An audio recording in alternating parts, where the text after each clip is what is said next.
mais uma aulinha. A gente vai ver uns temas bem legais hoje. Inclusive a gente vai ver um algoritmo que já foi citado. Talvez alguns de vocês até tenham visto. Então, vamos logo, né? Tá, o primeiro tema que a gente vai ver, ele não é exatamente um algoritmo, mas ele é uma classe de algoritmos, um conjunto de algoritmos que são os algoritmos de busca completa, que também são chamados de busca exaustiva ou de força bruta. E na verdade essa é uma ideia que provavelmente você já tem uma noção de como é que ela é, e talvez você já até tenha implementado em algum problema, né? Essa ideia de força bruta é basicamente você testar todas as combinações possíveis em um problema e ver qual é a solução que deu certo. Então, em muitos problemas, talvez ela seja até a solução mais direta, não significando que é a mais rápida. Mas assim, esses problemas de busca completa, força bruta, né? Normalmente eles não têm um passo a passo exato a ser seguido, porque vai depender muito do problema, a forma como você vai testar todas as possibilidades do problema. Isso depende de cada problema, mas eu vou passar para vocês então algumas ideias de coisas de uns dois algoritmos que podem ajudar vocês a fazer essa força bruta quando ela não é tão direta assim de ser feito. Que no caso, o primeiro deles vai ser como você calcular, como você conseguir ter acesso a todos os subconjuntos de um conjunto. Então, na verdade, deixa eu ir pro Jean aqui que é melhor. Então,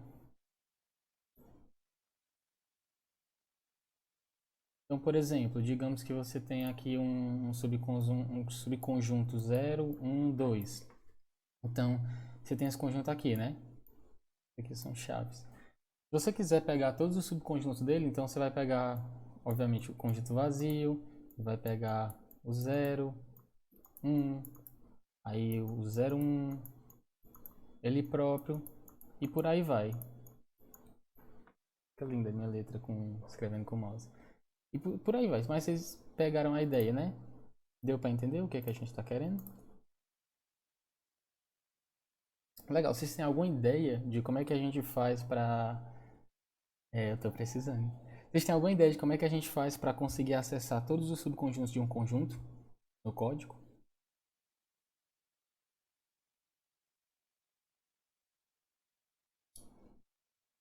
Ok. Então vamos pensar aqui um pouquinho para ver como é que a gente vai fazer isso aqui. Deixa eu apagar aqui.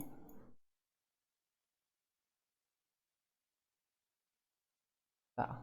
Primeira coisa que a gente precisa prestar atenção aqui é que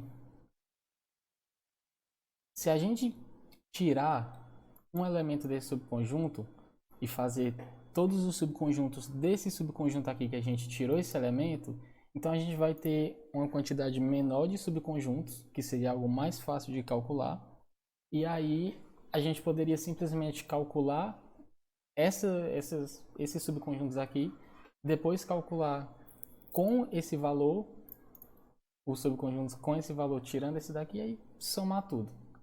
Então a gente pode dividir esse problema em problemas menores. A gente pode focar primeiro em pegar esses subconjuntos aqui, por exemplo, 1, 2, por exemplo, 1, 2. E aí depois, por exemplo, pegar os que são com o zero, que seria 0, 1, 2, 0, 2, 0, 1. E aí quando você junta com esses daqui, você vai conseguir ter todos os subconjuntos. Ô Lucas, Oi. primeiro volta ali. Não. Faltou o subconjunto vazio, né? Não? Um, dois. Isso. Verdade. Ah, Faltou o tá certo. subconjunto Você ia vazio. falar antes. E outra coisa, a Elisa perguntou aqui no chat, é por recursão? A Elisa fez tudo certeiro. É por recursão. Na verdade, eu já vou dar um spoiler que quando você precisar dividir coisas, vai ser uma ótima ideia você apelar para recursão, como sabes. Então vamos pro código. Vamos pro código que o negócio só presta quando a gente vai pro código. Então tá. Como é que a gente vai fazer isso aqui? Escrever logo.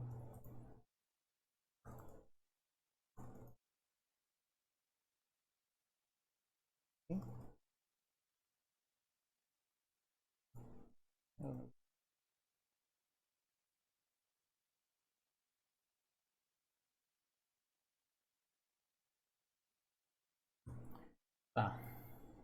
Então, eu vou fazer uma função aqui que vai ser a função solve, que ela vai ser void, e essa função aqui vai ser a que vai resolver nosso problema. E ela vai receber um inteiro que vai ser o índice. Eu vou fazer aqui um vector, que esse vector aqui vai ser um vector de inteiros, que vai ser o nosso conjunto. E vai ter outro vector que ele vai receber cada um dos subconjuntos. Ok. Então tá. O que a gente vai fazer aqui?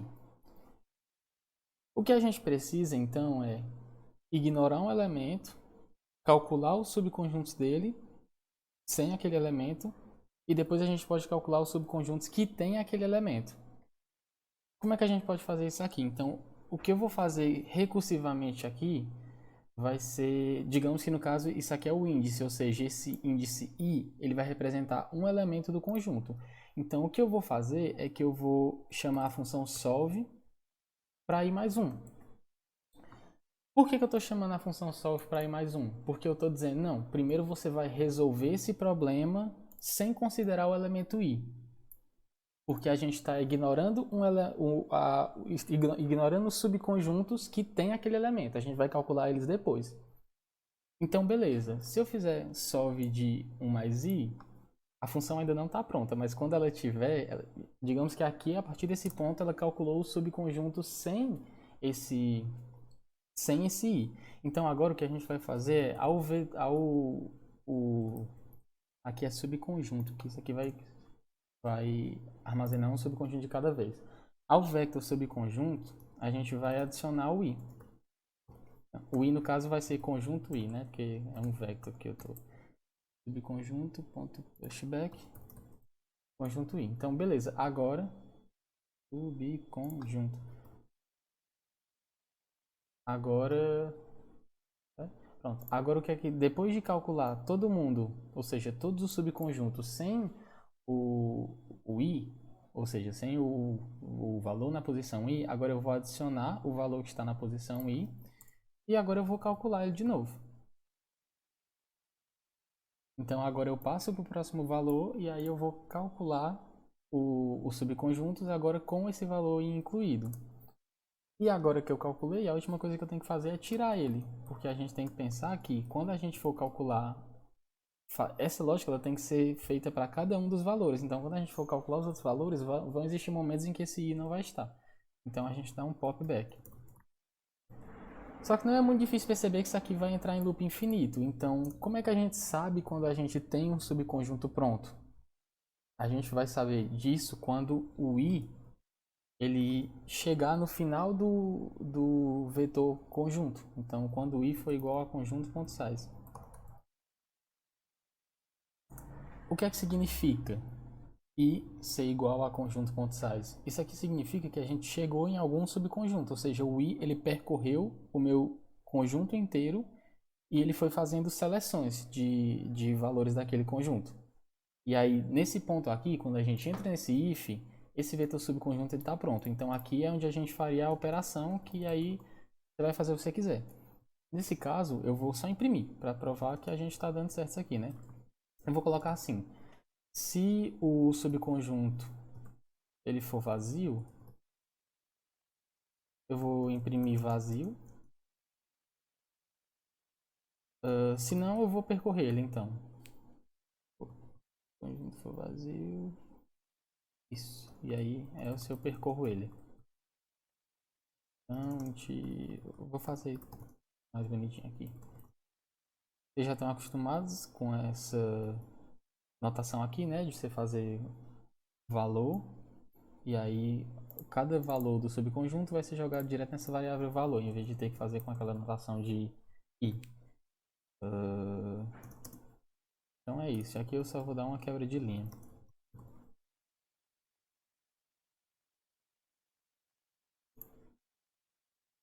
Beleza. Ô, Lucas, Oi.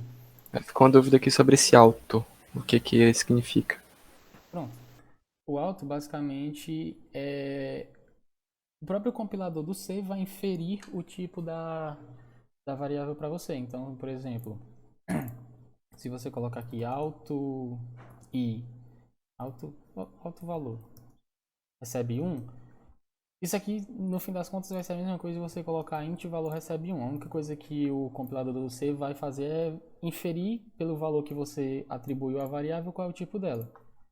Isso aqui, por exemplo, se eu colocasse assim, aí ele automaticamente declararia isso aqui como uma string.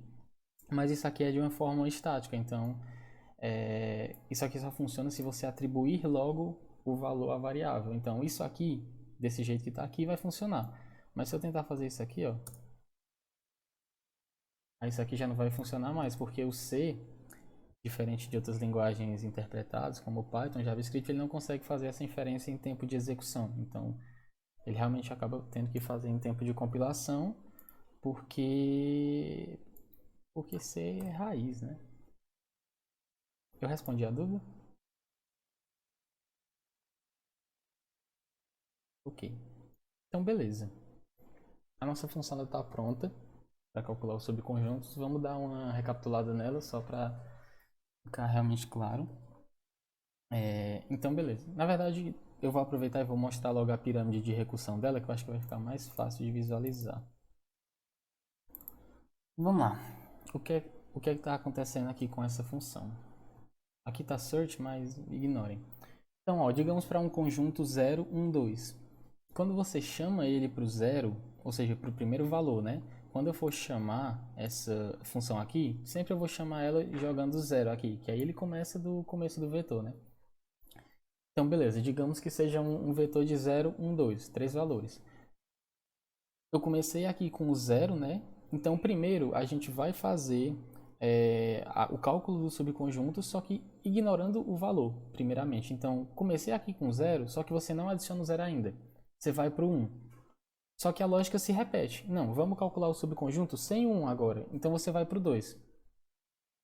A lógica se repete. Vamos calcular o subconjunto sem o 2. E aí, você vai para o 3. No caso, 3 aqui é igual ao tamanho do vetor, que o vetor seria 0, 1, 2. Então, beleza, eu já tenho um subconjunto calculado que é o conjunto vazio, que é exatamente o que vocês podem imaginar acontecendo aqui. Então, ele começa com 0, joga isso aqui para o 1. 1 aqui, joga para o 2. 2 aqui, joga para o 3. Quando chega para o 3, ele vê, não, o i é igual ao tamanho do conjunto, então eu já tenho um subconjunto. Beleza, vamos continuar. Então, quando você faz essa operação aqui, ele vai voltar para o 2.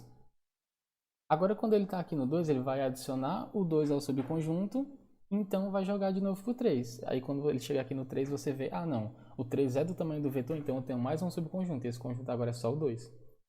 E aí essa lógica se repete. Vocês podem ver aqui no código, ó, depois que ele chega nesse vazio, ele retorna para essa função, ou seja, teria sido você terminar isso aqui, aí agora ele está no 2, ele vai jogar o 2 dentro do conjunto e vai chamar para o 3 de novo. Só que agora o 2 está dentro do conjunto, quando ele chegar no 3, agora eu vou ter um 2 aqui.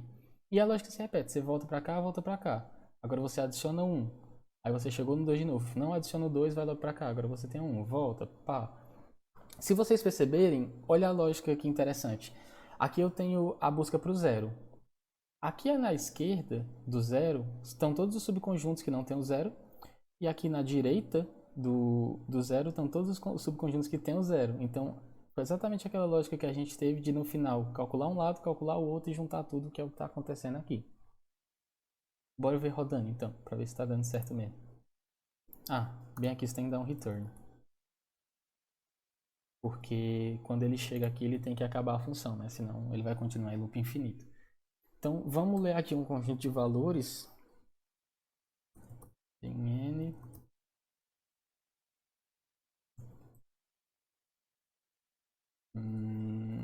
Forte valendo. Menor que n.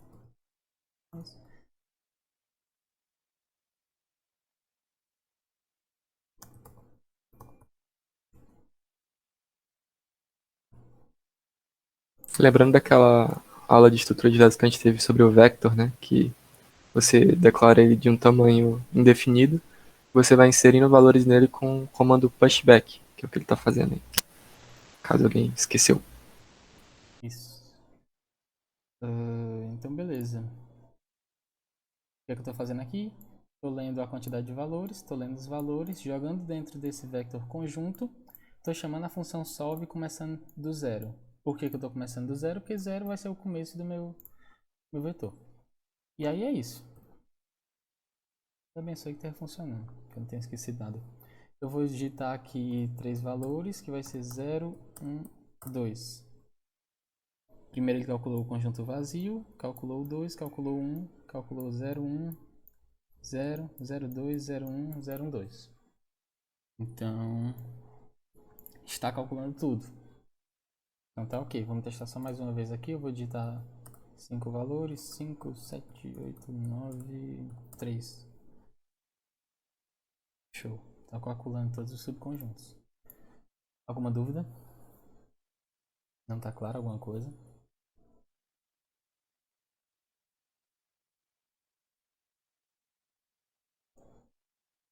Ok, então. É doideira, eu acho. Recursão é um negócio louco. Depois, Elisa, depois você tenta. Eu vou mandar para vocês essa imagem aqui e vocês tentam visualizar melhor que recursão ela tende a não ser intuitiva, então demora um pouquinho para você digerir as coisas com algumas recursões. Mas se tem alguma coisa aqui que eu expliquei que ainda não está 100% clara, tirando o fato da não intuitividade da recursão, pode falar que a gente tenta deixar claro. Mas então tudo ok?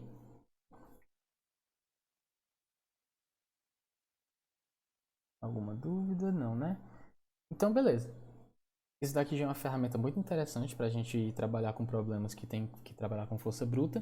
Então vamos para mais uma ferramenta que é você calcular permutações.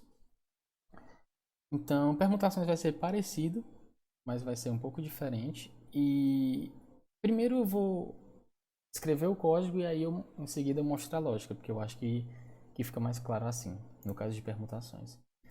Então, eu vou logo o código.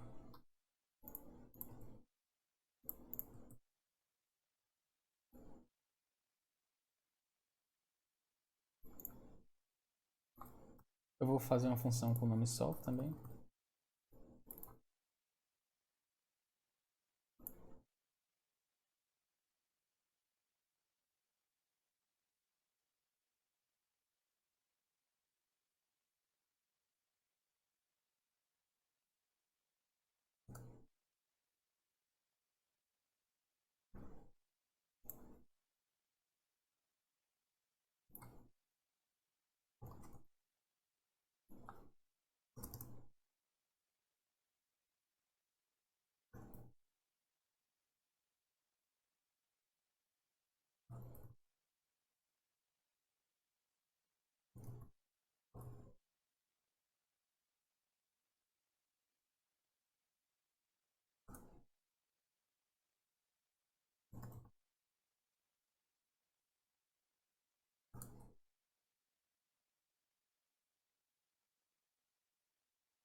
Tá? É isso o código. Eu acho que é, deixa eu ver se eu esqueci alguma coisa. Não, esqueci não. Tá. Peraí, tem algum erro aqui que eu tô perdendo. Tá faltando algum ponto e vírgula? Bem aqui só. E agora não tem mais entrada. Tá. Numa permutação, então, como é que a gente tem que fazer? Todas as nossas permutações, elas vão ter o tamanho do conjunto, porque você só está trocando a ordem. Então já fica claro que eu vou parar essa função quando o tamanho da minha permutação ela for igual ao tamanho do meu conjunto. Para cada valor da permutação, e isso vai ficar mais fácil de desenhar, digamos que eu tenha 0, 1, 2 novamente. O que eu tenho que fazer é, para cada permutação, primeiro eu vou escolher um valor aqui. Então eu escolho esse valor, que no caso vai ser o 0. E aí agora eu tenho que trocar os outros de ordem. Então eu vou ter um caso que primeiro eu vou escolher o 1 e depois eu vou escolher o 2. E vai ter um caso em que primeiro eu vou escolher o 2 e depois eu vou escolher o 1. E aí agora eu passo para o próximo. Então eu já encontrei todas as permutações aqui com o primeiro valor. Agora eu vou para o próximo valor e aí eu escolho primeiro o 0, depois o 2 e depois primeiro o 2, então o 0. E aí eu faço a mesma coisa para o 2. E aí como é que isso se traduz no código? Então vamos dar uma olhada no código. Primeiro eu vou fazer um for, passando por esse código, porque esse for ele vai permitir que eu fique sempre pegando todos os valores. E aí eu tenho um vetor aqui chamado de escolhidos, e esse vetor ele vai dizer para mim quais são os valores que eu já coloquei no na minha permutação atual. Se eu ainda não coloquei um valor na minha permutação atual, então eu vou colocar. E aí, depois que eu coloco esse valor, eu chamo a função de novo para ela escolher o próximo valor. Depois que ela escolher o próximo valor e calcular a permutação, eu tiro o valor que eu escolhi. Então, por exemplo, vamos tentar fazer um teste de mesa aqui com esse código. Ele é bem... Na verdade, eu acho que ele é mais contraintuitivo do que o... Oh, meu Deus, tá errado. Eu acho que ele acaba sendo mais contraintuitivo do que o dos subconjuntos. Então, nesse caso aqui, vamos pensar aqui para o vetor 0, 1, 2. Então, vamos lá. Começou aqui. No for, começou com i igual a 0, beleza. Então, escolhidos i. No caso, o i ele está igual a 0. Então, não, o 0, vou colocar aqui meu vetor de escolhidos, né? Então, vai ser 0, 1, 2 e está tudo falso. Vai começar tudo inicialmente falso. Então, o 0 ele foi escolhido, ele não foi escolhido. Então, ele vai entrar nesse if, porque eu estou colocando um not bem aqui, né? Como o 0 não foi escolhido, ele entra nesse if, então eu coloco o 0. Beleza, eu coloquei o 0. Chama a função de novo. Aí a função vai entrar de novo, vai começar com o i igual a 0 de novo. Ela vai olhar, o 0 já foi escolhido? Já, porque ele está aqui já. Então vamos para o 1. O 1 ele foi escolhido? Não, então coloca o 1. E aqui, no caso, vai ser v e aqui vai ser v também.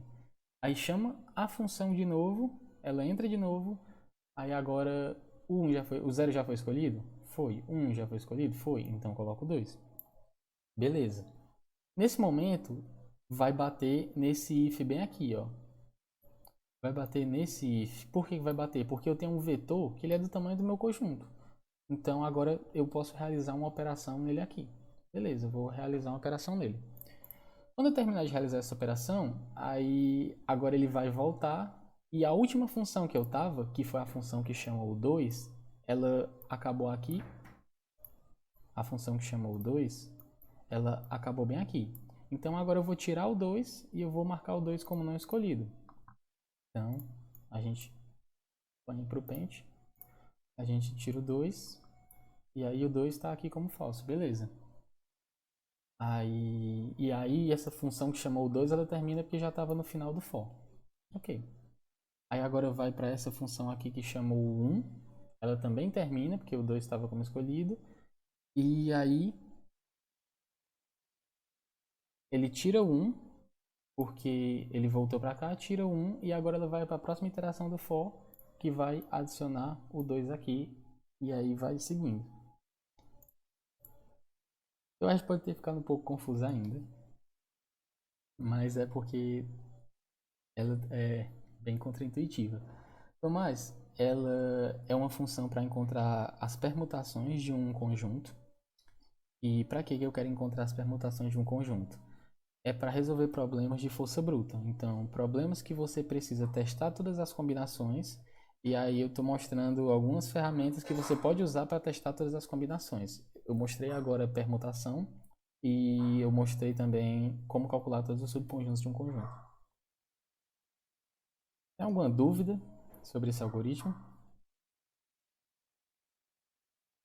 Ele também é bem contraintuitivo, mas... Pode explicar de novo? Posso. Tá.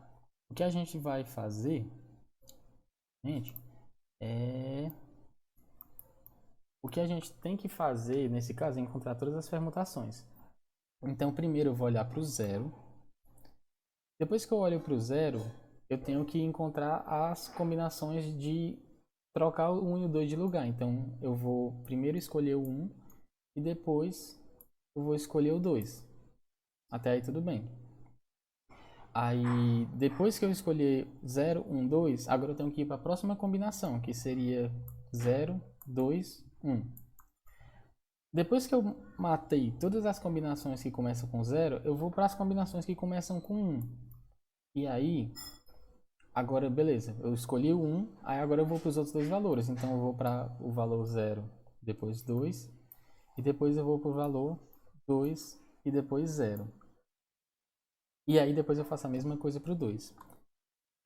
O que ajuda a visualizar uma recursão é que você tem sempre que pensar numa recursão como o que eu estou fazendo para esse 1, na verdade eu estou fazendo para o 0 e na verdade eu estou fazendo para o 2. Então, primeiro eu pego todas as permutações que começam com 0, depois eu pego todas as permutações que começam com 0, 1, eu pego todas as permutações que começam com 0, 1, 2. Nesse caso, é tudo. Então, beleza. Aí, quando você volta aqui para o 0, 1, você vê, não tem mais nada. Então, volta para o 0. Ainda tem alguma coisa para o 0? Tem. 0, 2, 1. Aí, quando você vê, tem alguma coisa a mais com 0, 2? Não. Então, vamos começar para o 1 agora. A gente já calculou tudo que começa com 0. Tudo que começa com 1. Tudo que começa com 1, 0. Tudo que começa com 1, 0, 2. O 1, 0, 2 já é tudo. Então, volta. Tem mais alguma coisa que começa com 0? Não. Tem mais alguma coisa que começa com 1? Tem. Tem o que começa com 1, 2. E tem o que começa com 1, 2, 0. Beleza, 1, 2, 0 já é tudo. Tem mais alguma coisa que começa com 2? Não. Tem mais alguma coisa que começa com 1? Não. Bora pro 2. Deu para entender melhor a lógica? Show. Então, alguém tem mais a... Ficou mais claro depois dessa? É porque função recursiva é... Mas você pensar que a função recursiva, normalmente quando você faz ela está percorrendo todos os caminhos possíveis. É meio que a gente está fazendo aqui na busca completa, é percorrer todos os caminhos, se você tentasse comparar isso com algo nesse sentido. Então, beleza. Mais alguma dúvida?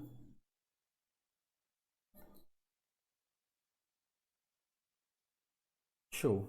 Então, essa é a busca completa do algoritmo de força bruta. Deveras complicadinho. Mas então vamos para uma próxima classe de algoritmos, que é algoritmos gulosos. Qual é a ideia de um algoritmo guloso? O algoritmo guloso vai ser um algoritmo que você encontra a melhor solução para o problema, sempre indo para a opção que lhe dá um maior ganho imediato. Não importa o que vai acontecer depois. No algoritmo guloso, você sempre vai escolher o que lhe dá o maior ganho imediato, o ganho na hora. Então, algoritmo guloso. Então, Então, o que acontece?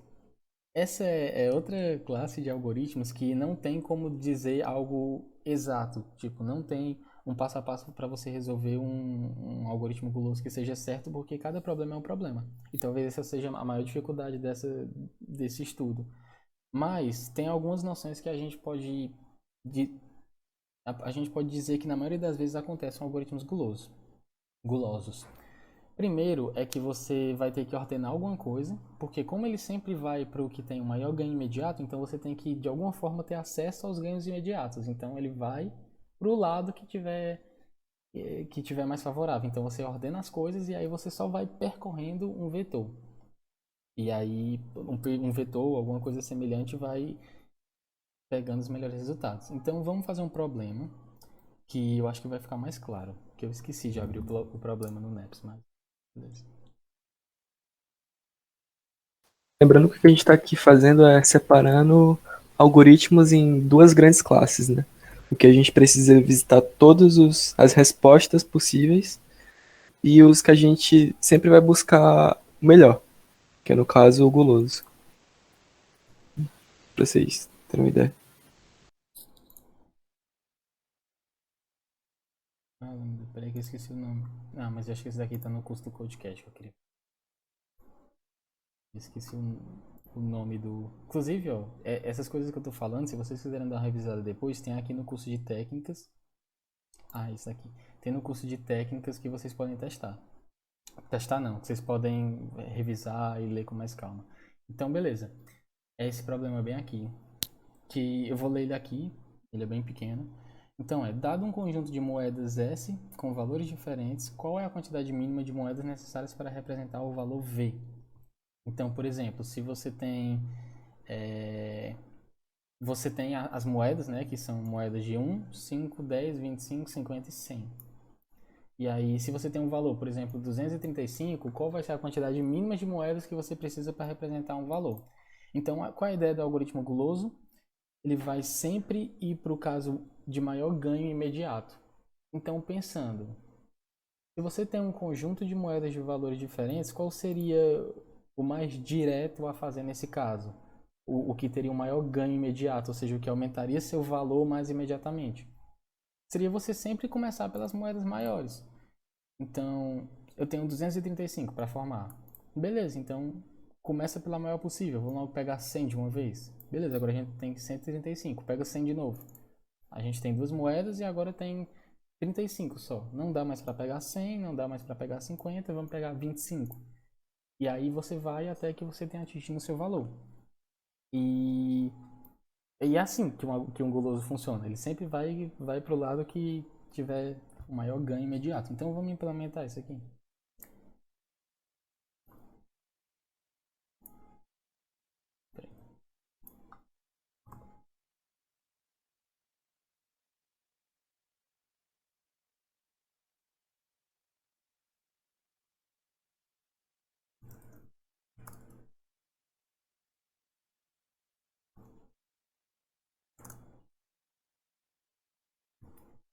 Então vamos ler a entrada. E no caso é simplesmente o valor que a gente quer encontrar. Nesse caso, a gente não vai nem precisar ordenar, porque nesse caso ele já dá um valor fixo, então eu posso simplesmente construir isso aqui na ordem que eu quiser, que já no caso vai ser a ordem do maior para o menor.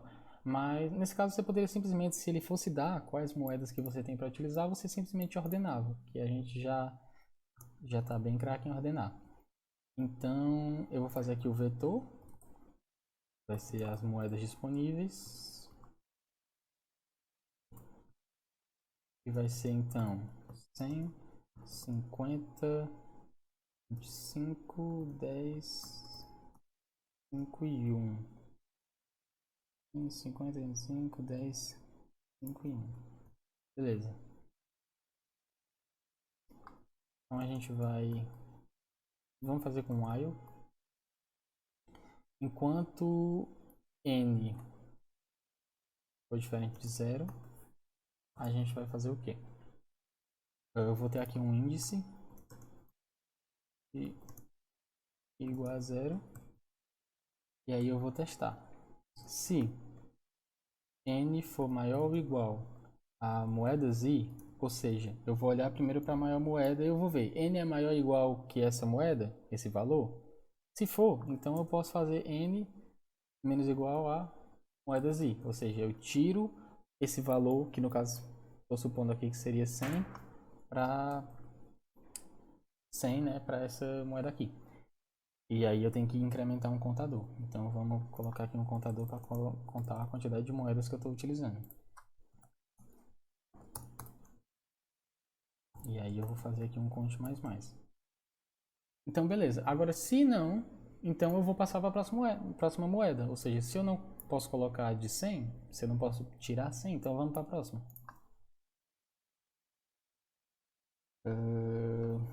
No caso, se eu for para a próxima moeda, então eu só incremento o i.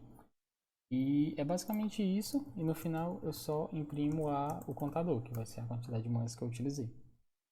Ok? Então vamos rodar e ver se passa.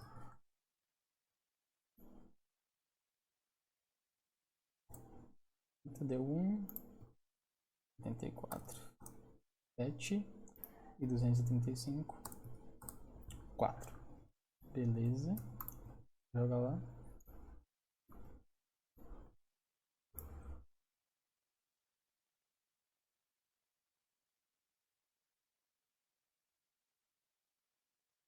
Passou. Alguma dúvida?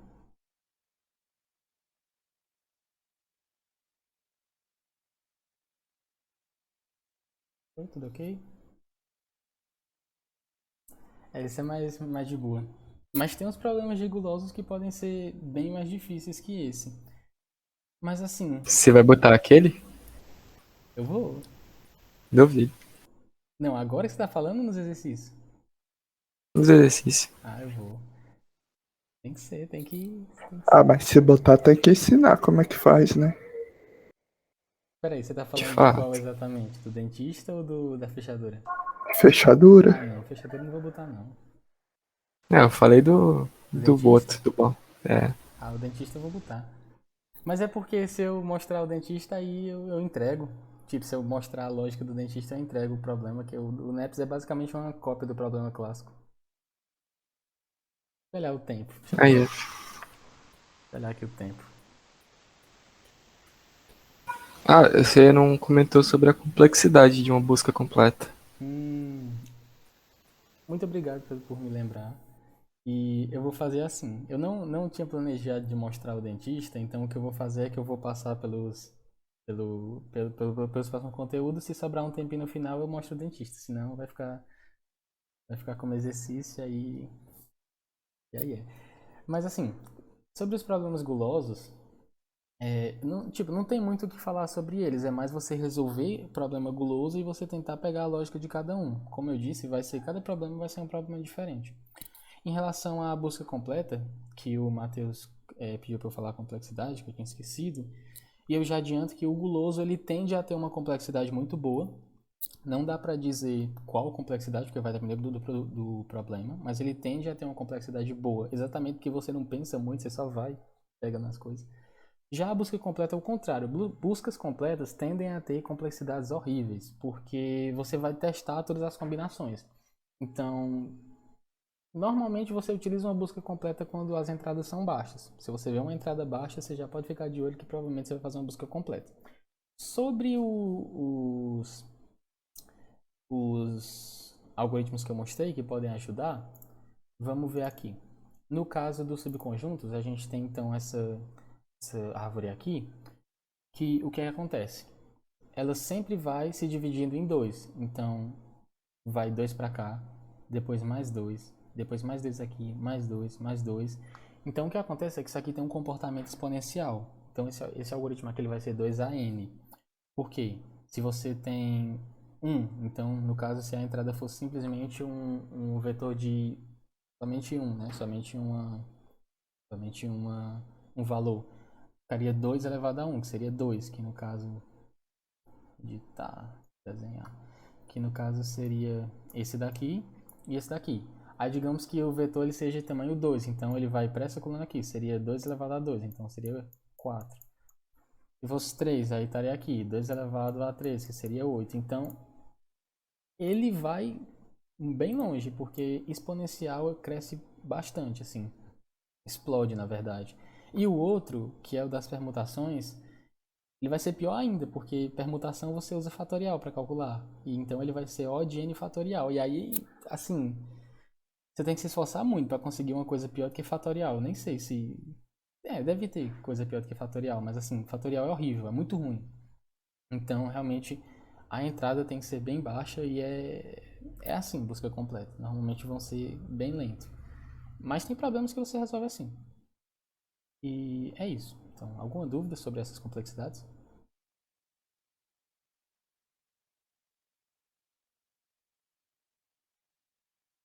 Ok, então. Vamos passar para mais um conceito que de novo ela vai ser uma classe ela vai ser uma classe de problemas. Então, novamente, você não vai ter um tipo de problema específico, você vai ter uma ideia para construir o problema, que essa é uma ideia muito poderosa, que é chamada de divisão e conquista. O nome ele já é sugestivo, né? Você vai dividir e conquistar, mas basicamente é quando você percebe que você tem um problema. Então, eu tenho aqui algum problema que na verdade ele é formado por subproblemas. Eu tenho aqui um subproblema e eu tenho aqui um subproblema. E que, na verdade, a solução desse problema aqui é você solucionar esse subproblema, solucionar esse e juntar a solução dos dois para resolver o problema maior. Tá? Então, a divisão e conquista ela tem basicamente 3 passos, que é dividir, conquistar e combinar. Esse último C ficou meio feio. Dividir, conquistar e combinar. Então, primeiro você vê um problema, você vê que ele pode ser resolvido com subproblemas e você divide ele nesses subproblemas. Dividiu, conquista esses problemas menores. Vamos resolver esse, vamos resolver esse. Resolver os dois, então combina os 2 problemas para formar o problema maior. E se vocês estão atentos, vocês já percebem que isso aqui tem uma cara muito grande de recursão. Porque, na verdade, eu meio que usei essa ideia quando eu defini recursão. A recursão é você trabalhar com subproblemas. Então, normalmente, não na maioria das vezes, mas muitas vezes, problemas de divisão e conquista você também resolve com recursão. E, de novo, vamos para o exemplo prático, para ficar mais claro. Então, vamos lá. O problema é o seguinte. Não, acho massa demais. O problema é o seguinte: vamos somar os elementos de um vetor. Me digam, o que é que vocês fariam se vocês precisassem somar os elementos de um vetor? Dado um vetor de n elementos, tamanho qualquer, com valores qualquer no vetor. Fazia um for, beleza. Ia iterando, né? E somando de um por um. Beleza. Então, soma. Se a gente fosse fazer isso da forma mais direta, e a primeira coisa que vem na cabeça, a gente teria um algoritmo com a complexidade linear, né? Então, por exemplo, vamos fazer aqui um vetorzinho. Então, 2, 4, 7, 9. Eu ia 2 mais 4, 6, 6 mais 7, 13, 13 mais 9, 22. Seria basicamente isso. Eu acertei a soma. 16, acertei. Então você basicamente ia percorrendo aqui e somando e adicionando a um valor que ia ser a soma, né? Tá, mas vamos pensar um pouco. O que acontece se eu pegar metade desse vetor aqui? 2 e 4. E esse vetor bem aqui, ó. 7 e 9. Ok.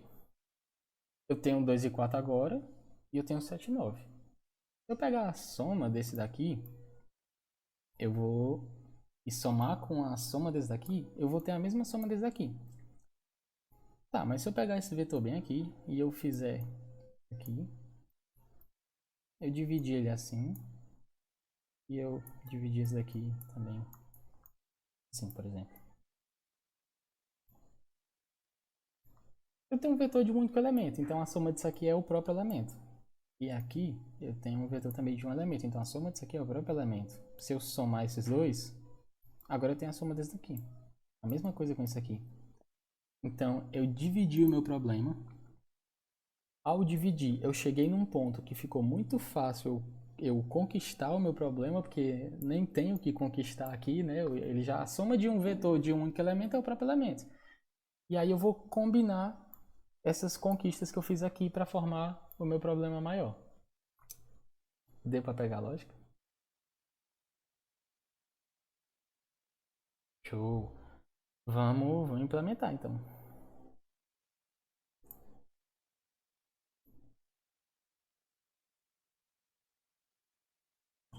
Ok.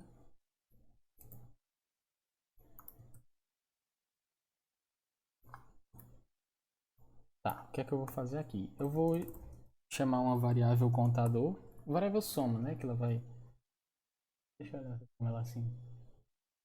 É, pode ser. Não, vou fazer assim, ó. Fazer de outra forma. Eu vou fazer a minha função, né, para calcular a soma do vetor. Então vai ser soma vetor. E que aí aqui vai ter um detalhe importante. Ela vai receber um vector i comercial e o nome do vetor. Por que que eu estou usando esse i comercial? Eu estou usando ele porque... Peraí, esse V aqui é para ser minúsculo. Eu estou usando esse i comercial porque se a gente tentasse só passar um vetor, o que aconteceria é que eu ia passar uma cópia dos elementos. Eu não ia... E aí, se eu passei uma cópia dos elementos, eu poderia fazer o que eu quisesse com aquela cópia, que isso não ia acontecer em nada com o meu original. E eu não quero que isso aconteça, eu quero mexer diretamente no vetor original. Esse comercial, ele é algo relacionado a ponteiros, que eu não vou entrar em muitos detalhes, porque ponteiros é um tema mais complexo de ser explicado e não vem tanto ao caso, né, a parte de programação competitiva. Então, por enquanto, vocês aceitam que isso aqui funciona e que isso aqui vai mexer diretamente no meu vector. Até aí, tudo bem. Então, beleza. Eu tenho aqui minha função que eu vou começar a mexer nela. Vamos pensar aqui. Se eu recebo nessa função um vetor que ele só tem tamanho 1, então é porque eu já conquistei, eu não tenho nada para fazer. Então eu vou só retornar esse valor aqui. Então, se o meu v, o tamanho dele, for 1, eu vou só retornar o valor de v, que seria v0, né? Porque já conquistei. Tá, beleza. Agora, se não, o que eu vou fazer é dividir digamos, eu recebi um vetor assim, vamos dividir ele em dois. Recebi um assim, vamos dividir em dois. Então eu vou fazer dois vectores auxiliares aqui, que eu vou chamar de auxiliar 1 e auxiliar 2. E aí eu vou preencher eles. O primeiro vai ficar com a metade e o outro vai ficar com a outra metade. Então eu vou fazer um for, um t igual a 0. E esse for ele vai até o tamanho de v dividido por 2. E aí eu vou preencher o auxiliar 1. Auxiliar 1.pushback do meu v, né? E agora, para preencher o segundo vetor, eu vou começar de onde eu parei nesse daqui. Então, eu vou de i int i igual a v, tamanho de v sobre 2, até o tamanho de v, né, porque eu não posso passar do tamanho máximo do vetor. E aí, eu vou incrementar o meu i. Então, aux2.pushback vi. Recapitulando, o que é que eu estou fazendo aqui? Estou pegando esse meu vetor que eu vou receber bem aqui, ó, e eu vou dividir ele em dois vetores, auxiliar 1 e auxiliar 2. Nesse primeiro for, eu itero de 0 até a metade do tamanho do meu vetor original e vou adicionando no meu vetor auxiliar 1. Nesse outro for, eu itero da metade do meu vetor original até o final dele e vou adicionando no meu auxiliar 2. Nesse momento, o que é que eu tenho? Eu tenho o vetor original dividido em dois. Beleza. Se eu tenho o meu vetor original dividido em dois e eu ainda não cheguei no valor que eu quero, vamos dividir ele de novo. Como é que eu divido ele de novo? Chama o soma vetor. Então, o que vai acontecer é que eu vou retornar soma vetor de aux1 mais soma vetor de aux2.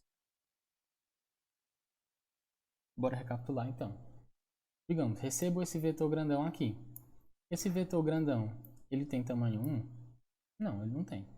Então, bora dividir. Divido, divido.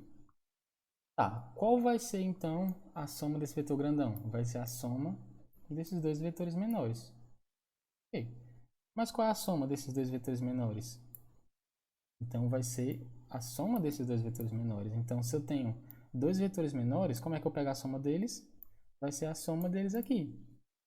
E essa soma vai se calcular recursivamente, vai voltar, vai voltar, vai voltar, até que vai chegar um ponto que ele vai chegar no próprio elemento, que ele vai olhar aqui e dizer, não, beleza, se eu tenho só um elemento, eu já tenho isso aqui, então acabou. Vamos testar, né? Então tem aqui um n, sem n, vou ter aqui um aliar só para fazer a leitura. Aqui é o mesmo processo, só fazer a leitura dos dados.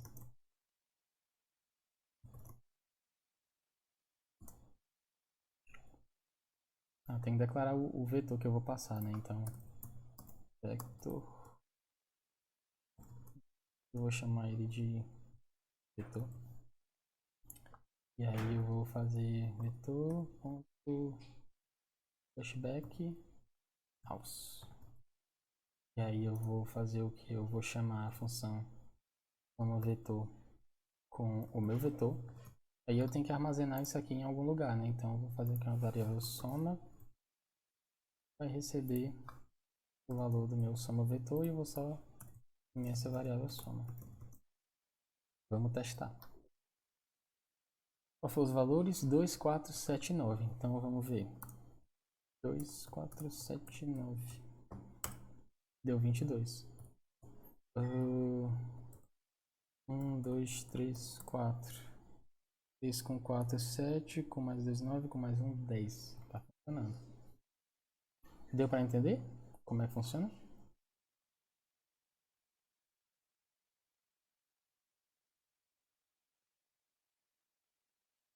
Tem alguma dúvida?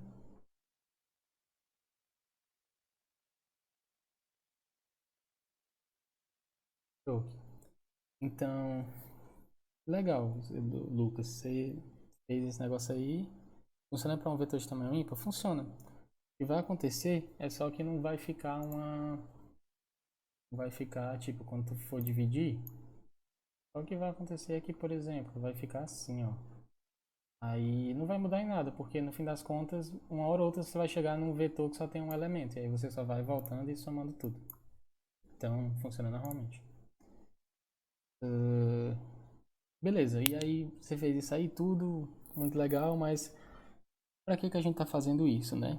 Vamos calcular a complexidade desse cidadão aqui, né? Então, olá galera, eu vou só fazer uma correção aqui sobre a análise da complexidade do algoritmo da soma de um vetor, que houve um pequeno erro na análise dele na última aula. Então vamos lá. A gente tem o algoritmo como foi explicado na aula, que é para somar todos os elementos de um vetor, e a lógica seria que a gente fosse dividindo os elementos do vetor até que chegasse apenas em um elemento. Então a gente já teria a soma do vetor, que seria o próprio elemento, e nisso a gente ia combinando com as outras partes do vetor até combinar tudo e voltar ao vetor original. O que acontece é que para analisar a complexidade, o que a gente precisa fazer é ver qual a complexidade de cada linha e ver a complexidade de linhas a quantidade de linhas que tem. E aí vai ser a multiplicação dessas complexidades. Nesse caso, em cada linha, a complexidade vai ser n, porque ele precisa percorrer o vetor para fazer a divisão. Então a gente tem que a complexidade de cada linha, nesse caso, vai ser n. N, no caso, é o tamanho do vetor. Então, o que a gente precisa fazer após isso é descobrir, então, quantas linhas eu vou realizar esses n passos, né? Que seria o passo de percorrer o vetor para dividi-lo. Então, no caso, a gente sabe que o tamanho do vetor em cada linha vai ser n elevado a 2, n sobre 2 elevado a i menos 1, sendo i a linha. Então, no caso da primeira linha, 2 elevado a i menos 1 é 2 elevado a 0, que é 1. Então, seria o próprio n. No caso da segunda linha, 2 elevado a 2 menos 1 é 2 elevado a 1, que é 2, seria n dividido por 2, ou seja, metade do vetor, e aí segue. Então, para descobrir a quantidade total de linhas, o que a gente sabe? Vamos dizer que m vai ser a quantidade total de linhas. A gente sabe que quando eu tiver n dividido por 2 elevado a m menos 1, todos os meus vetores eles vão ter tamanho 1, porque vai ser no ponto que o algoritmo vai parar exatamente quando tiver no tamanho 1 do vetor. Então a gente sabe que n dividido por 2 elevado a m menos 1 igual a 1, sendo m o número máximo de linhas. A gente pode passar esse 2 elevado a m menos 1 para o outro lado. Aí teria que n é igual a 2 elevado a m menos 1. Aplicando o logaritmo nisso aqui, a gente encontra que o logaritmo de n mais 1 vai ser igual, então, a quantidade total de linhas. Então, a gente tem que cada linha n passos e a gente tem log de n mais 1 linhas. Então, a complexidade disso aqui vai ficar O de n vezes log de n mais 1. Nesse caso, como as constantes não importam na notação assintótica, então a gente vai ficar que esse algoritmo aqui vai ser, então, O de n log n. E é isso. Continue aí com o resto do vídeo.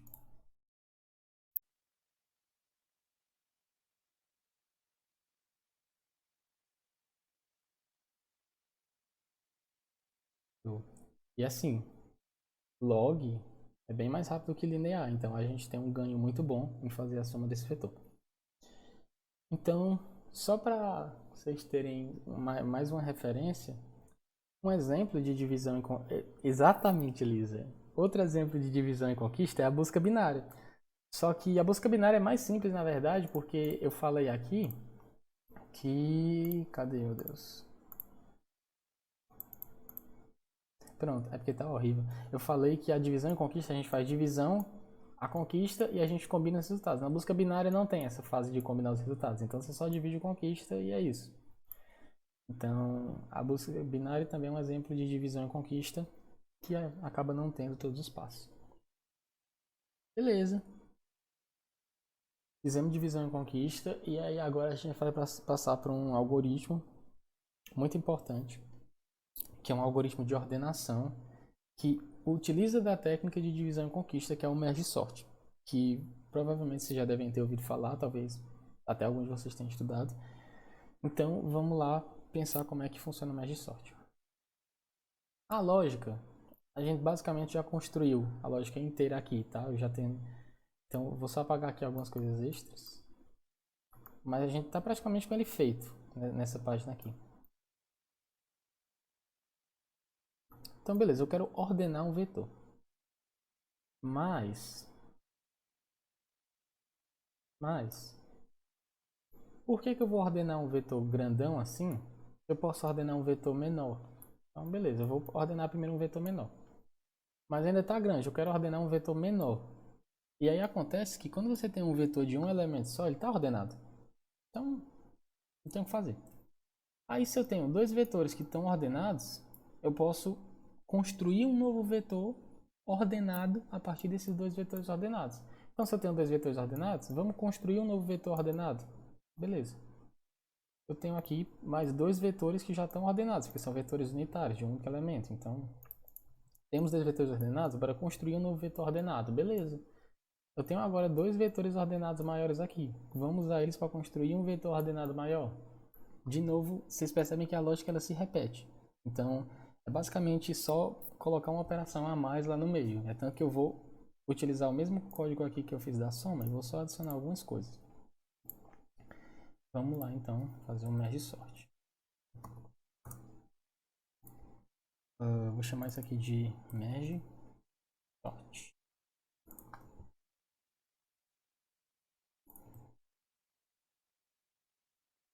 Tá.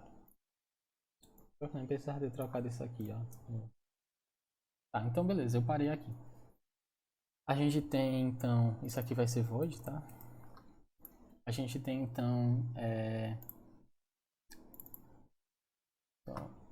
tá. Então, beleza. Começa o meu merge sort aqui, né? E eu passo de novo um vetor para ele que vai ser o vetor que eu quero ordenar.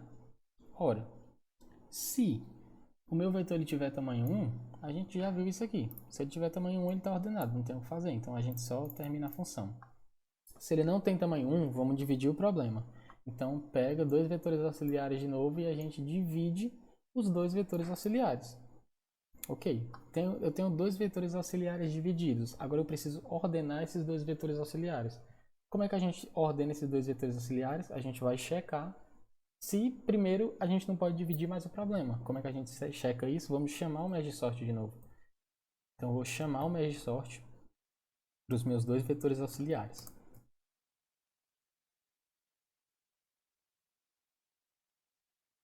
Então beleza, chamei o merge sort aqui para os meus dois vetores auxiliares. Chamei o merge sort para os meus dois vetores auxiliares aqui, porque ele vai continuar repetindo o problema. Repetindo o problema não, repetindo a lógica. Ah, eu tenho um vetor aqui que ele pode ser dividido em problemas menores, divide em problemas menores, até não dá para poder dividir. Então beleza. Como é que eu vou fazer para combinar isso aqui? Eu vou utilizar logo esse daqui como exemplo, porque o exemplo daqui é trivial. Então, tipo, se você tem isso daqui e isso daqui, você só checa qual é o maior qual é o menor no caso, e coloco o menor primeiro e depois coloco o outro. Então, entre 2 e 4, o menor é 2. Coloco primeiro 2, depois o 4. Entre 7 e 9, o menor é o 7, então jogo o 7 e depois o 9. Então, beleza. Como é que a gente faz para combinar esse vetor aqui nesse vetor maior? Você vai colocar um ponteiro, não. Você vai colocar um índice aqui que eu vou chamar de I e aqui eu vou chamar de J. E aí você vai testando. A gente sabe que isso aqui está ordenado. Então, claramente, o primeiro valor disso aqui vai ser menor que os outros. E o primeiro valor disso aqui vai ser menor que os outros. Então, a gente testa. Entre o primeiro de cada vetor, cada subvetor, né? Qual é o maior? Qual é o menor? Desculpa, qual é o menor? Esse daqui. Então, joga ele e aí a gente incrementa o nosso índice. E agora o nosso I vai estar aqui. Beleza. Então, entre 4 e 7, qual vai ser o menor? Vai ser o 4. Então, a gente incrementa o nosso índice para o nada.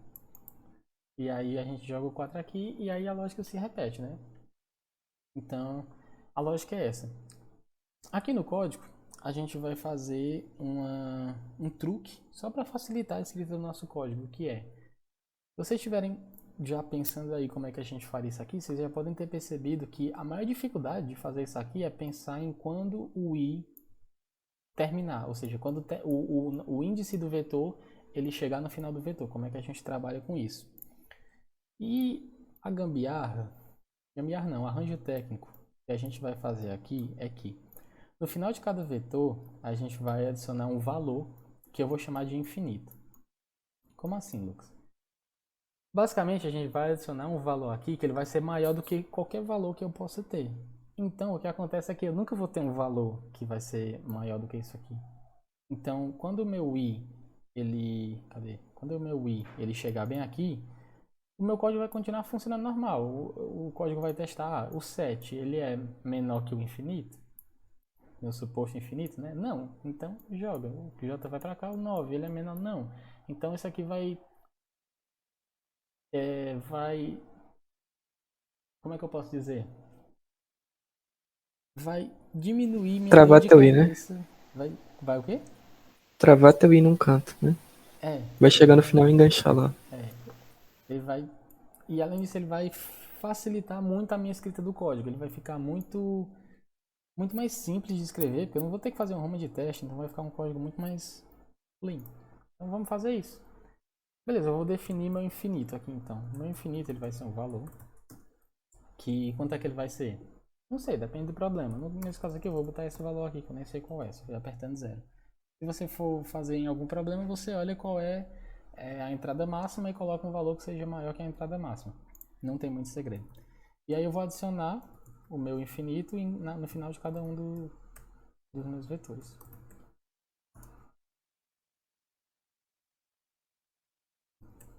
Beleza. E agora eu vou fazer então o teste, né? Eu vou reconstruir o meu vetor original, que foi o vetor que eu recebi aqui, né? Então, tá. O que é que eu vou fazer aqui? Eu vou fazer um for, começando igual a 0, e esse for ele vai até o tamanho do meu vetor original, porque eu só preciso trabalhar com a quantidade de elementos que eu tinha no meu vetor original.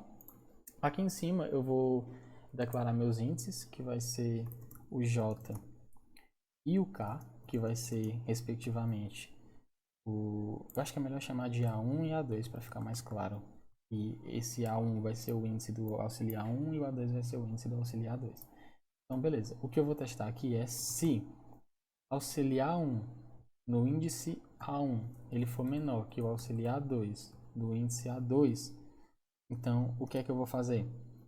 Eu vou pegar o auxiliar 1 e jogar no meu vetor original. Então, V, posição. Peraí que eu engoli uma chave bem aqui sem querer. VI, V na posição I, ele vai receber o meu auxiliar 1 na posição A1. E aí depois disso eu só incrementaria o índice A1. No caso eu vou fazer isso aqui só porque fica mais bonito.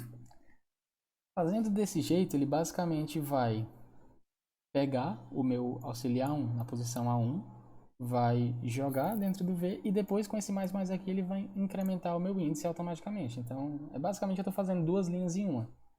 Tem diferença de fazer as duas linhas separadas? Não, só fica mais bonito.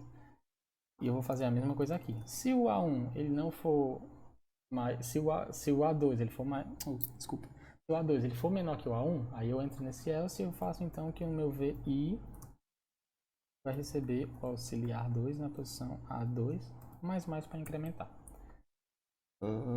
Deixa eu olhar se eu esqueci alguma coisa.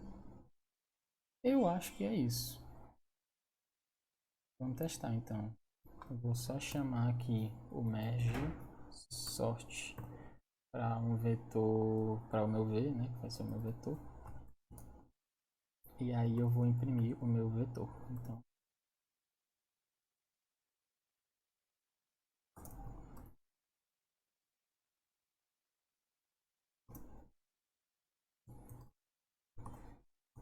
beleza. Só chamei aqui, né? No caso, como eu chamo aqui e eu utilizei essa notação aqui, eu consigo, ele vai mexer diretamente no vetor. Então, quando terminar essa função, meu vetor já vai estar ordenado e eu só imprimo ele. Vamos testar. Eu vou 2, 4, 7, 9. Eu vou colocar 7, 2, 9 e 4. 2, 4, 7, 9. Não tem nada. 5, 6, 1, 2, 7, 8, 3. 1, 2, 3, 5, 6, 7, 8. Deu pra entender? Tem alguma dúvida? Eu tenho uma dúvida, Lucas. Lança. Mas, por que que a gente fez uma função de ordenação se já no C++ não tem aquela função lá, sorte? Boa pergunta. Tá. Primeiro porque essa função, esse merge sort, ele é excelente, um excelente exemplo de divisão e conquista. Então, aprendendo a fazer um merge sort, você vai entender melhor como é que funciona a divisão e conquista, e quando você tiver um problema de divisão e conquista, você vai ter uma lógica muito mais bem trabalhada de como resolver esses problemas. E segundo e principal, que existe um problema clássico de computação que precisa dessa lógica do merge sort para poder resolver. E é o problema que a gente vai ver logo em seguida, que o nome é a contagem de inversões. Porém, antes disso, a gente vai só dar uma olhada na complexidade do merge sort. Eu já falei que é log de n, mas vamos só dar uma olhada com calma, só para entender por que realmente é log de n, não, n log n. Vamos só entender por que é n log n. Eu vou utilizar esse vetor que eu já tenho aqui mesmo.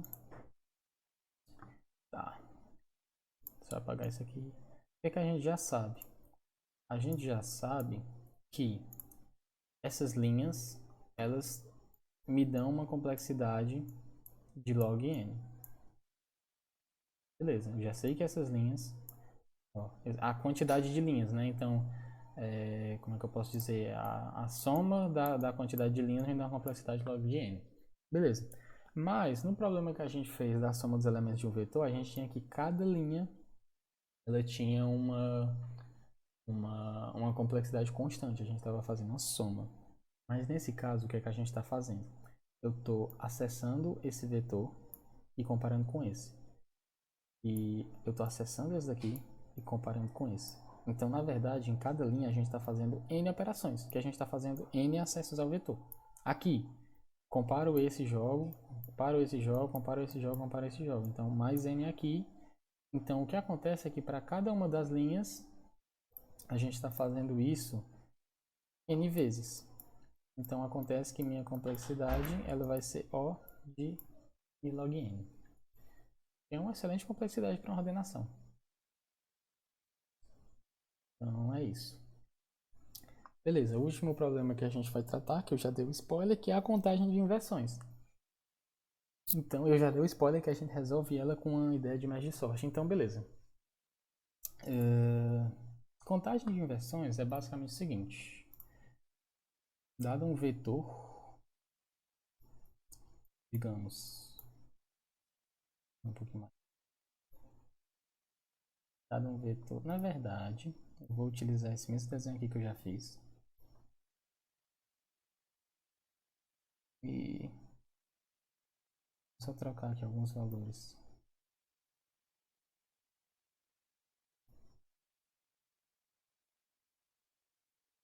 Tá.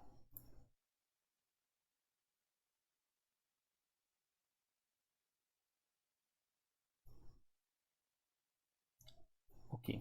Então, dado esse vetor aqui, ignora que aqui estão os valores antigos, eu não vou substituir tudo. Então, eu tenho o vetor 4, 2, 9 e 7.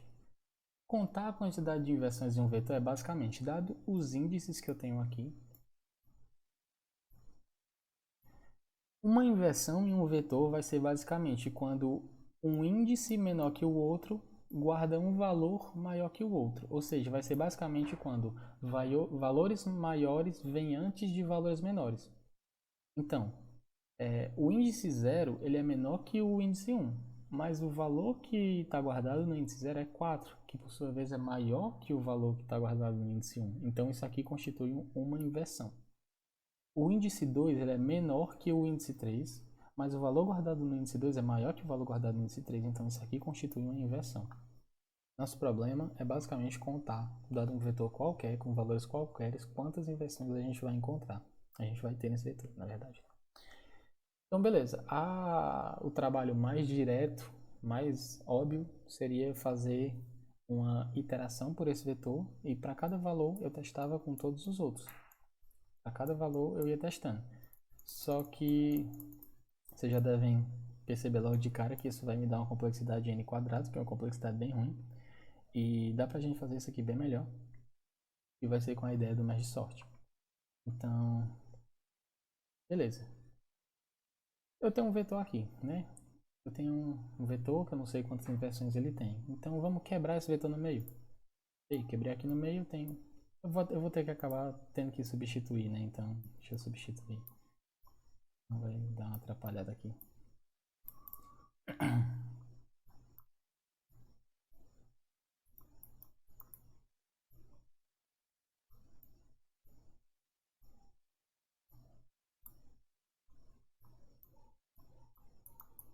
Beleza. Então, quebrei o meu vetor no meio. E agora eu tenho dois vetores. Tá, como é que eu sei a quantidade de inversões que esse vetor aqui vai ter com base nos meus dois vetores?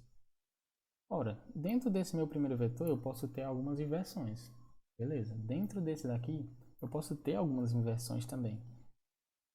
Só que eu também posso ter inversões entre os dois vetores. Então pode ter um valor. Nesse caso aqui, esse exemplo não foi tão bom porque não tem. Mas pode ser que tenha um valor nesse vetor e seja maior que um valor nesse vetor e isso constitui uma inversão. Então, no final, a soma das inversões daqui mais a soma das inversões daqui mais a soma das inversões entre os dois vai ser o resultado da quantidade de inversões do vetor geral. Mas eu posso quebrar de novo meus vetores menores e aí o que acontece? Quando eu tenho um vetor unitário, ou seja, com um único elemento, eu não tenho inversão.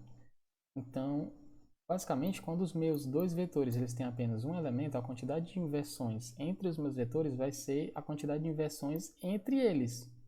Porque dentro de cada vetor, de cada subvetor, não tem uma inversão, porque ele só tem um valor. Então, no fim das contas, a quantidade de inversões vai ser, a gente conta, a gente sai quebrando tudo até chegar num valor, num vetor unitário. E aí a gente vê, tá, quantas inversões eu tenho entre os dois? Quantas inversões eu tenho entre os dois? Isso vai ser a quantidade de inversões desse, isso vai ser a quantidade de inversões desse. Quantas inversões eu tenho entre esses dois aqui? Então, eu já tenho uma soma desse, já tenho uma soma desse, o resultado vai dar a soma de inversões desse daqui. Deu para entender a lógica?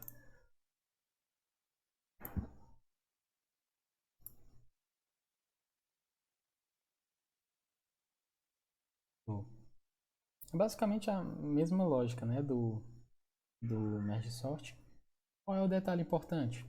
Como é que a gente vai contar a quantidade de inversões entre os vetores, né? Beleza. Então vamos olhar aqui. A gente vê, no caso, vamos pegar esses dois aqui. O que eu vou fazer com esses dois vetores aqui é que eu vou ordená-los. Então, é aí que entra o merge sort. Digamos que eu ordenei esses dois vetores aqui. Beleza, ordenei. O que acontece aqui é que quando eu ordeno esses dois vetores, eu tenho que sempre que sempre que eu colocar um valor desse vetor da direita antes de um valor desse vetor da esquerda, isto constitui uma inversão. Por quê? Nossa, na verdade, esse exemplo que eu dei foi bem ruim, porque eu não tenho... Tá, deixa eu fazer aqui um arranjo técnico na explicação e eu vou jogar esse 4 bem pra cá, só pra eu conseguir explicar, porque foi horrível esse exemplo que eu dei. Mas tá. Sempre que eu pego um valor desse vetor, digamos, eu tô querendo fazer um merge sort, então eu tenho esses dois valores aqui, o que na verdade, digamos que eu queira só construir esse vetor aqui, que ele vai ser um vetor ordenado. Então esse vetor aqui, ele vai estar vazio. Então vamos construir ele, né? Que nem a gente fez no merge sort. Eu peguei esse 2 e eu testei com o 4. O 2 ele é menor que o 4? É sim. Então a gente joga o 2 aqui. Até aí tudo ok, porque o 2 ele já está na metade esquerda do vetor, que é a suposta menor metade. Mas olha só, quando eu testo o 7 e o 4, e eu jogo o 4 aqui, o que está acontecendo na verdade é que eu tenho um valor mais à direita do meu vetor, que é, ele está mais à direita, ou seja, o índice dele é maior, mas ele tem um valor menor que um valor que está à esquerda, com um índice menor. Então, isso daqui constitui uma inversão, porque pensa que esses dois vetores aqui, eles estão juntos. Então, é 2, 7, 4, 9. Se você olhar, vai ter uma inversão aqui. Tem um valor que tá, um valor maior vindo antes de um menor, então isso aqui tem uma inversão. Mais importante ainda, digamos que tivesse mais valores para cá. Por exemplo, 8, por exemplo, 11. Isso daqui constituiria uma inversão para cada um desses valores. Por quê? Eu tenho um 4 que ele está à direita de um 7, de um 8 e de um 11. Ou seja, tem um 7, um 8 e um 11 vindo antes do 4. Cada um desses pares é uma inversão. Então, a gente tem uma inversão para cada um desses pares aqui. Qual vai ser a lógica, então? Quando a gente, sempre que no nosso merge sort tradicional, a gente pegar um valor do vetor da direita e jogar no vetor que a gente está querendo construir, a gente vai ver quantos valores ainda faltam do meu vetor da esquerda para inserir. A quantidade de valores que ainda falta vai ser a minha quantidade de inversões. E aí a gente vai fazendo isso para cada um desses valores aqui, né? Então vai testando, testando. Vamos implementar isso no código. Então eu vou fazer um contagem inversões.cpp. E vocês vão perceber que a gente não vai fazer quase nada em relação ao merge sort. Eu fiz besteira aqui. Peraí.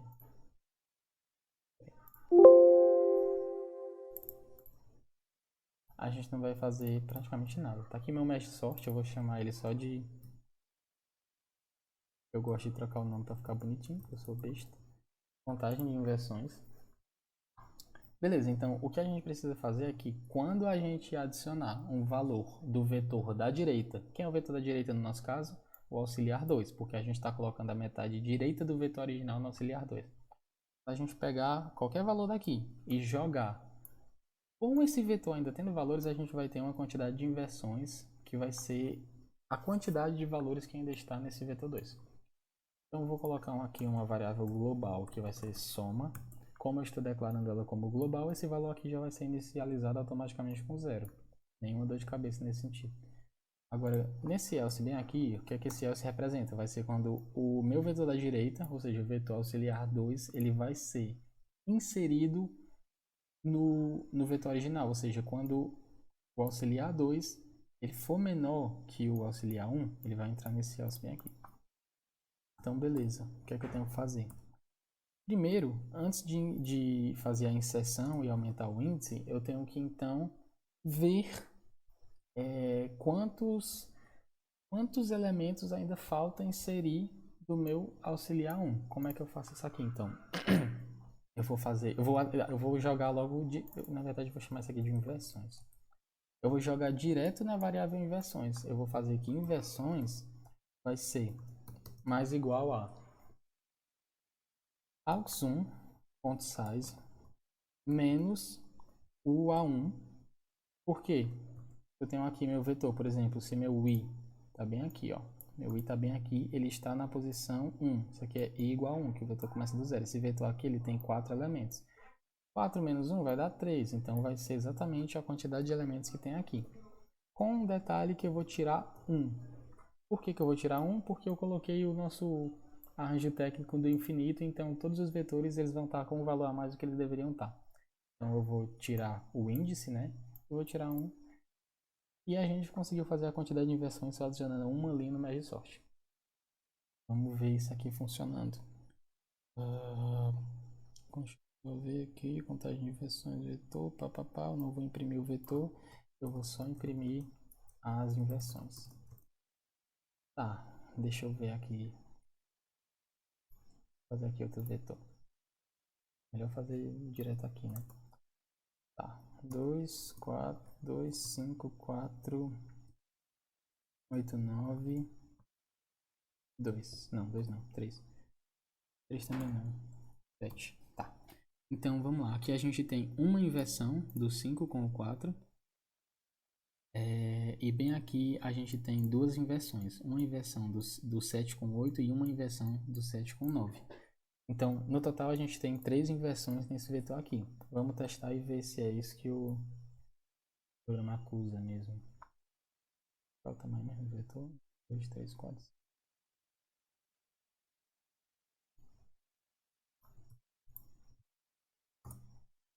3 inversões.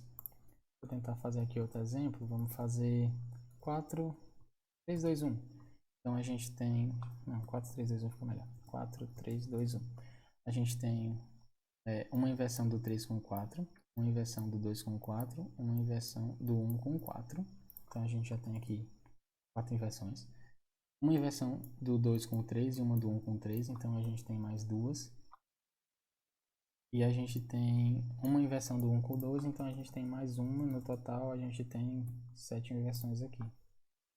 Vamos ver se é isso mesmo.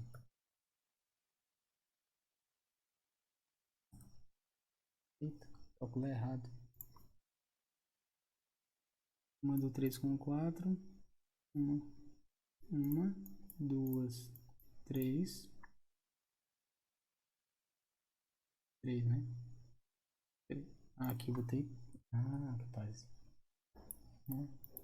Ah, ó, eu calculei errado no olho, assim. O programa calculou certo, eu que calculei errado. Então, tá legal. Ficou claro a contagem de inversões? Tem alguma dúvida?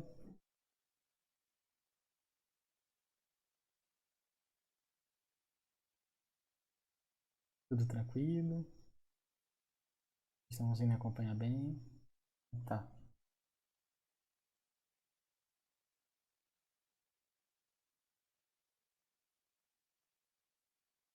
Ok, eu acho que esteja ok.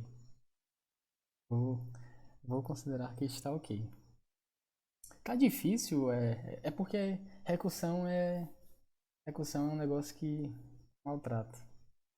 Mas assim, se vocês não estiverem pegando bem a lógica das recursões, pausa, tenta desenhar vocês mesmos a pirâmide de recursão. Então, que nem tem essa pirâmide de recursão aqui. Pega um papel e, tipo, da primeira chamada da função e vai desenhando a pirâmide tentando ver o que é que acontece. Sempre seguindo o código da função, tá? Porque recursão costuma ser contraintuitivo. Mas é isso aí, galera. Tem mais alguma dúvida, no geral, sobre a aula, sobre alguma coisa?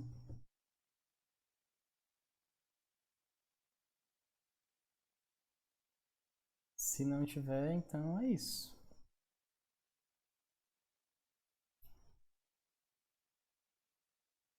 Basicamente isso. Tem alguma coisa aí? Dá pra ver que vocês estão on.